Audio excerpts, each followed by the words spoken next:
दुनिया के साइंटिस्ट हमारे ग्रंथों पर रिसर्च कर रहे हैं। वैज्ञानिकों का मानना है कि भारत के ग्रंथों में ऐसे ऐसे राज छुपे हैं जो दुनिया की तस्वीर बदल सकते हैं। मगर हमारे देश में ही कुछ ऐसे जाहिल लोग हैं जो अपने ही ग्रंथों पर विश्वास नहीं करते, रामायण पर भरोसा नहीं करते और रामायण को तो बस एक लव स्टोरी मानते हैं। लेकिन आज हमने ठान लिया है कि इस वीडियो के जरिए ऐसे ऐसे सबूत पेश किए जाएंगे जिसके बाद तो किसी की भी मजाल नहीं होगी कि रामायण पर सवाल उठा सकें। बस आपसे एक गुजारिश है कि इस वीडियो को इतना शेयर कीजिए कि सवाल उठाने वाले लोगों के मुंह पर हमेशा हमेशा के लिए ताला लग जाए। आज के इस वीडियो में हम आपको 6 ऐसे पुख्ता सबूत देंगे जिनको जानने के बाद आपके दिमाग में शक की कोई गुंजाइश ही नहीं बचेगी। तो सभी सबूतों को जानने के लिए बने रहिए वीडियो के लास्ट तक। नंबर 6, रामायण की अशोक वाटिका आज भी मौजूद है। रामायण के मुताबिक रावण ने सीता माता को अशोक वाटिका में रखा था क्योंकि सीता माता ने रावण के महल में रहने से इनकार कर दिया था। लेकिन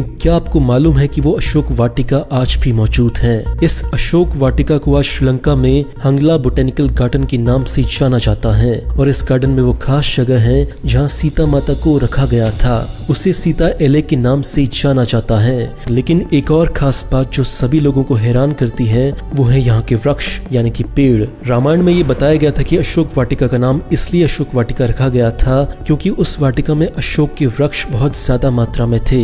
अजीब बात यह है कि जैसा रामायण में अशोक वाटिकाओं के बारे में बताया गया था, ये बोटेनिकल गार्डन हूबहू वैसा ही है। रामायण में बताया जाता है कि जब रावण माता सीता का हरण करके हवाई मार्ग से उनको लंका ले जा रहे थे तो उसको रोकने के लिए जटायु नामक गिद्ध ने रावण का सामना किया था। रावण ने उस जटायु का एक पंख काट दिया था जिसके कारण वो जटायु घायल होकर एक पहाड़ी पर जाकर गिर गया था। लेकिन क्या आपको पता है कि वो पहाड़ी भी रामायण का एक बहुत बड़ा सबूत है क्योंकि आज केरल के कोल्लम की उसी पहाड़ी पर जटायु की दुनिया की सबसे बड़ी पक्षी की मूर्ति बनाई गई है जिसे आज स्टैच्यू ऑफ जटायु के नाम से दुनिया भर में जाना जाता है। कहते हैं कि जटायु हिंदू पौराणिक इतिहास के पहले वो पात्र थे जिन्होंने महिलाओं की प्रोटेक्शन के लिए अपनी जान दी थी।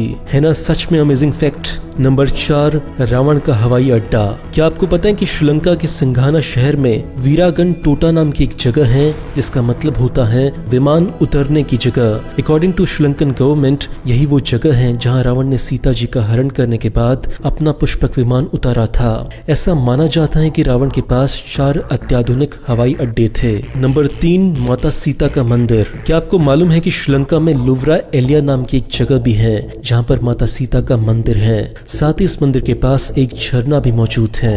कहा जाता है कि माता सीता इसी झरने में स्नान भी किया करती थी। इस झरने के आसपास की चट्टानों पर हनुमान जी के पैरों के निशान भी मिलते हैं। यहाँ वो पर्वत भी है जहाँ पहली बार हनुमान जी ने ये पर्वत लंकापुर और अशोक वाटिका के बीच में है। हैरानी की बात यह है कि इस पर्वत पर भी ठीक वैसे ही पैरों के निशान मिलते हैं जैसे उस झरने के पास चट्टानों पर मिले थे। तो नंबर 2, राम सेतु है सबसे बड़ा सबूत। वैज्ञानिक भी हैरान। अब बात कर लेते हैं उस सबूत की जिसमें न सिर्फ श्रीलंका और इंडिया के लोगों को ही हैरानी हुई बल्कि अमेरिका के साइंटिस्ट तक हैरान हो गए। जी हाँ दोस्तों, हम बात कर रहे हैं राम सेतु की जिसे इंग्लिश में एडम्स ब्रिज के नाम से भी जाना जाता है। रामायण में बताया जाता है कि भगवान राम इंडिया से लंका तक पुल के माध्यम से गए थे जिसे हम राम सेतु के नाम से भी जानते हैं। लेकिन क्या आपको पता है कि राम सेतु आज भी मौजूद है? आर्कियोलॉजिस्ट के प्रमाणों से ये पता चलता है कि भारत के तमिलनाडु के दक्षिण पूर्वी तट के किनारे रामेश्वरम द्वीप और श्रीलंका के उत्तरी पश्चिमी तट मन्नार द्वीप के मध्यम पानी के नीचे आज भी एक 30 किलोमीटर लंबा पुल मौजूद है जिसे 15वीं शताब्दी तक पैदल चलकर पार करने योग्य माना जाता था। लेकिन चक्रवात के कारण ये राम सेतु जगह जगह से खंडित हो चुका है। हैरानी की बात ये थी कि नासा की एक सैटेलाइट ने इस क्षेत्र की एक फोटोग्राफ खींची तो राम सेतु उस फोटो में भी देखने को मिले थे। शायद आप ये नहीं जानते कि नासा भी ये बात स्वीकार कर चुका है कि इस क्षेत्र में वास्तव में एक राम सेतु था जो इस दुनिया का सबसे पहला पुल हो सकता है। इतने सारे कोइंसिडेंस होना थोड़ा मुश्किल तो लगता है। दोस्तों, राम सेतु को लेकर एक पॉइंट और है। क्या आपको बताएं कि राम सेतु में इस्तेमाल किए जाने वाले पत्थर आज भी मौजूद हैं। इनकी क्वांटिटी कम हो चुकी है लेकिन आज भी भारत के रामेश्वरम में ऐसे पत्थर हैं जो भारी होने के बावजूद भी पानी पर तैरते हैं। एक और बात जो सबसे ज्यादा हैरान करती है वो ये है कि श्रीलंका के मन्नार द्वीप पर भी इस तरह के पत्थर पाए जाते हैं जो पानी में तैरते हैं। जी हाँ, ये वही जगह है जहाँ रामायण के मुताबिक राम सेतु श्रीलंका में जाकर जुड़ा था। हालांकि बहुत से वैज्ञानिकों ने इन पत्थरों पर खोज की है, लेकिन आज तक कोई भी वैज्ञानिक ये नहीं बता पाया कि ये पत्थर इतने भारी होने के बावजूद भी पानी पर आखिर तैर कैसे रहे हैं। नंबर 1, श्रीलंका में रावण का महल।